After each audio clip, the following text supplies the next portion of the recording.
ഐശ്വര്യമായിട്ട് വച്ചോ. എന്തായത്? തുറന്നു നോക്ക്. നിങ്ങൾക്കിപ്പോ ഏറ്റവും അത്യാവശ്യമുള്ള സാധനം തന്നെയാ. ഞാനിത് തന്നില്ലെങ്കിൽ വേറെ ആര് തരാനാ? തുറന്നു നോക്ക്.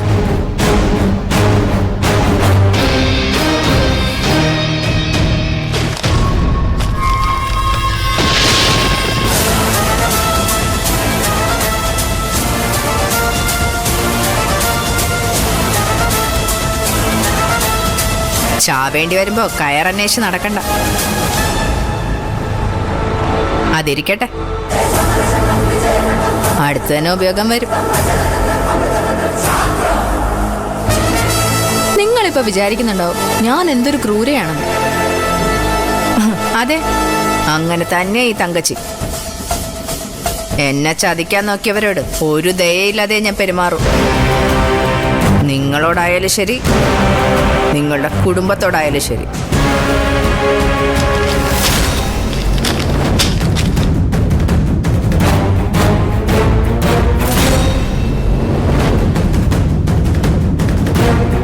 എന്റെ മുന്നറിയിപ്പ് അവഗണിക്കാൻ നോക്കണ്ട. എത്രയും പെട്ടെന്ന് വീടൊഴിഞ്ഞു തരണം. ഒന്നുകിൽ കാശ്, അല്ലെങ്കിൽ വീട്. ഇതിലേതെങ്കിലും ഒന്ന് അധികം താമസിക്കാതെ തങ്കച്ചിക്ക് കിട്ടിയിരിക്കണം. മനസ്സിലായോ ഡോക്ടർ ജയശങ്കരൻ?